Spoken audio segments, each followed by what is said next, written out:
Ako po muli si Pastor June Del Rosario na bumabati ng isang napakagandang umaga sa linggong ito.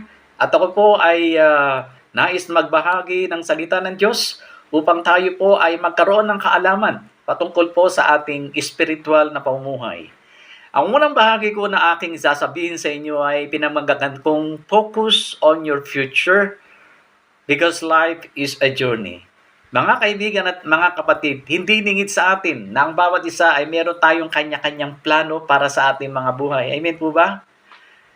Sa bawat araw na ating kinikilusan sa mundong ito, ang ating kaisipan ay lagi nagkakaroon ng plano.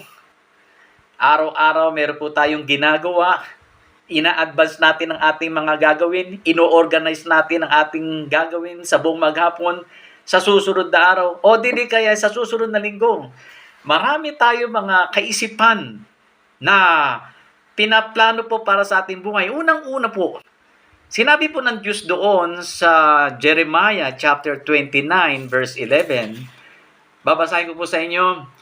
For I know the plans I have for you, declares the Lord. Plans to prosper you and not to harm you.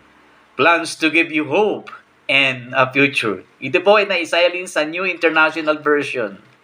Mga magulang at mga kapatid, kayo po ba ay na-stack up na sa mga failures nyo sa inyong buhay? Are you stuck up on your failures? Ang mensahe pong ito ay napakahalaga at napaka-importante upang malaman po natin yung mga pangkasalukuyan at darating sa ating mga buhay. Alam ko po, bawat sa atin, naasahan natin na meron tayong mga iniisip, pinaplano na napakaganda para sa sarili natin na pwedeng mangyari sa susunod na araw, sa susunod na panahon. Subalit, ang mga katanungan po ba rito ay meron pa tayong kasiguraduhan na ito po ay pwedeng mangyari sa ating mga buhay? Well, learn how to overcome your internal battles and focus on the future. Magkaroon tayo ng kaalaman kung paano natin pananagumpayan yung mga dumaraan sa ating mga buhay at mga kapatid.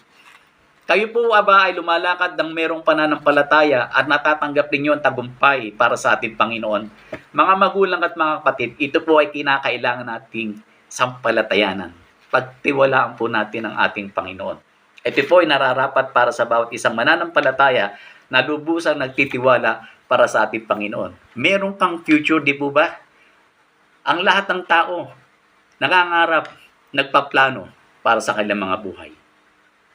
Muli po, magkikita-kita po tayo sa susunod pagkakataon. Ito po si Pastor June Del Rosario. Bumating.